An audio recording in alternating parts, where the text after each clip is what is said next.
अस्सलामुअलैकुम viewers, welcome to my channel simple and delicious cooking.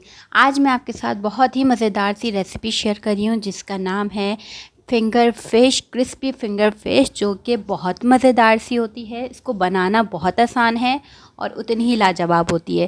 ख़ुसूसन जो बच्चे फ़िश नहीं खाते, अगर आप उनको इस तरीके से बना के देंगे तो आप देखिएगा वो लाजमी खाते हैं, क्योंकि फ़िश में बहुत ज़्यादा जो है वो ताकत होती है।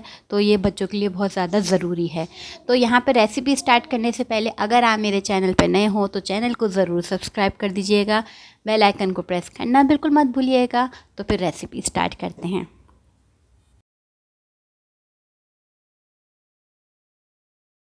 हाँ जी, यहाँ पर आ जाते हैं। सबसे पहले यहाँ पे मेरे पास मछली है। यहाँ पे बोनलेस मछली इस्तेमाल कर रही हूँ। हीरा नाम की मछली है। मैंने इसको स्किन के साथ ही स्ट्रिप्स में लंबी लंबी कटवा ली है, ताकि ये बिल्कुल फिंगर जो है वो फ़िश की तरह तैयार हो जाए। इसके अलावा यहाँ पे मस्टर्ड पेस्ट है 1/2 टीस्पून, लेमन जूस है 1 टेबल स्पून, नमक है 1 टीस्पून, और इसके अलावा हमारे पास ब्लैक पेपर है 1 टीस्पून। आप ब्लैक पेपर की जगह वाइट पेपर का भी इस्तेमाल कर सकते हैं। और ये सब चीज़ें जो है वो हमारी मैरिनेशन के लिए चाहिए होंगी।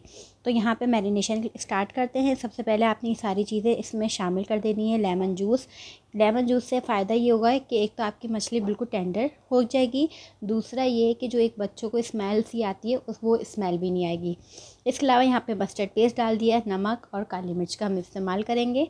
यहाँ पे आप गार्लिक पाउडर भी इस्तेमाल कर सकते हैं। मेरे पास गार्लिक पाउडर नहीं था, तो मैंने यहाँ पे सिर्फ फ्रेश गार्लिक जो है वो यहाँ पे इस्तेमाल कर रही हूँ। इसको हम मैरिनेट करेंगे कम से कम आधा घंटा, और ज़्यादा से ज़्यादा आप जितनी देर रखना चाहें सही है। ठीक है, आपने यहाँ मैरिनेट करना है, और मैरिनेट करने के बाद इसको अच्छी तरीके से मिक्स करें और साथ में रख दीजिए।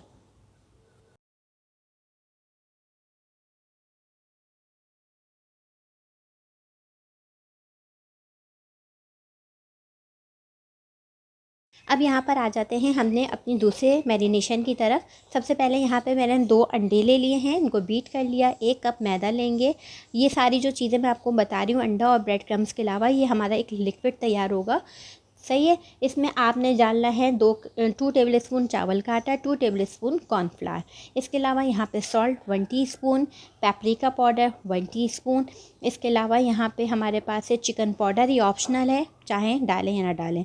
इसके अलावा यहाँ पे मेरे पास ऑरिगानो है, और यहाँ पे हमारे पास है वाइट पेपर।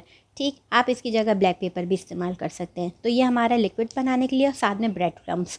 यहाँ पे एक बाउल ले लेना है आपने, इसमें शामिल कर देना है मैदा। चावल के आटे से क्या होता है कि क्रिस्पी होती है चिकन, जिसकी वजह से हम चावल का आटा डाल रहे हैं। आप चाहें अगर आपके पास ना भी हो तो आप स्किप भी कर सकते हैं, कोई मसला नहीं है। कॉर्नफ्लावर इसमें शामिल करेंगे, और चावल का आटा इसमें आपने शामिल करना है। और बाकी जो मसाले हैं, नमक है, पेपरिका पाउडर है, इसके अलावा वाइट मिर्च है, ऑरिगानो है, और चिकन पाउडर है, ये सब चीज़ें आपने शामिल कर देनी है। बहुत बेसिक मसाले हैं जो कि हर घर में ही तकरीबन मौजूद होते हैं, और बहुत जल्दी भी तैयार हो जाती है मछली। बस अब आपने इसको मिक्स कर देना है, ताकि सब चीज़ें जो है वो सारी मिक्स हो जाए। इसके बाद आपने इसको ठंडे पानी से इसकी आपने लिक्विड बना देना है। ठीक है, जैसे मैं आपको अब दिखाती हूँ इसको। और ना ये ज़्यादा गाढ़ा हो, ना ज़्यादा ये पतला हो कि मछली में ये लिपका रहे। ऐसा ना हो कि वो बिल्कुल नीचे निकल जाए सारा, तो फिर फ़ायदा नहीं होगा। तो यहाँ पे मैंने ठंडे पानी से इसका एक लिक्विड तैयार कर लिया है इस तरह का। और ये देखें, ये इस तरह का मैंने गाढ़ा बनाया है। ये आपको इसकी देख के अंदाज़ा हो जाएगा गाढ़ापन का। देखें, ये इस तरह से इतना गाढ़ा होना चाहिए।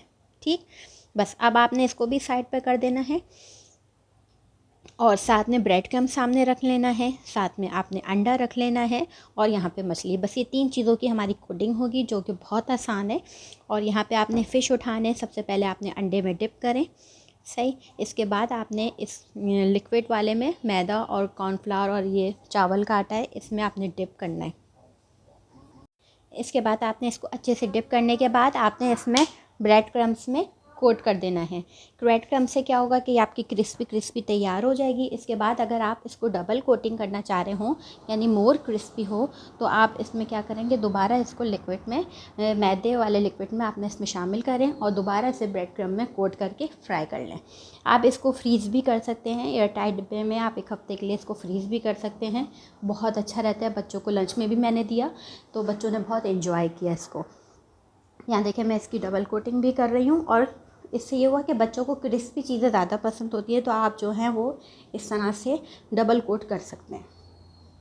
यहाँ पे इस तरह से मैंने तैयार कर लिया है। अब इसको हम फ्राई करेंगे। अब यहाँ फ्राई करने के लिए जो आपके पास तेल है वो मीडियम जो है वो गर्म होना चाहिए, ना बहुत ज़्यादा हाई ना ज़्यादा लो।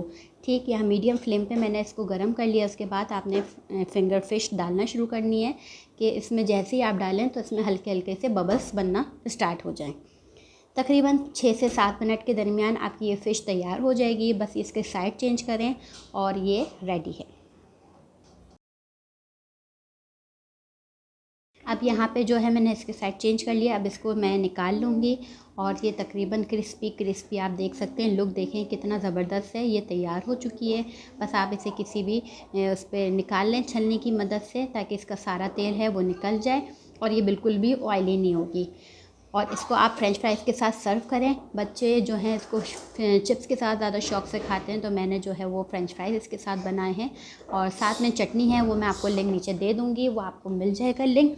चटनी की रेसिपी मैं आपको दे चुकी हूँ। अगर आप लोग को बनाना हो तो आप उस रेसिपी से बना सकते हैं। बहुत मज़ेदार और बहुत आसान है।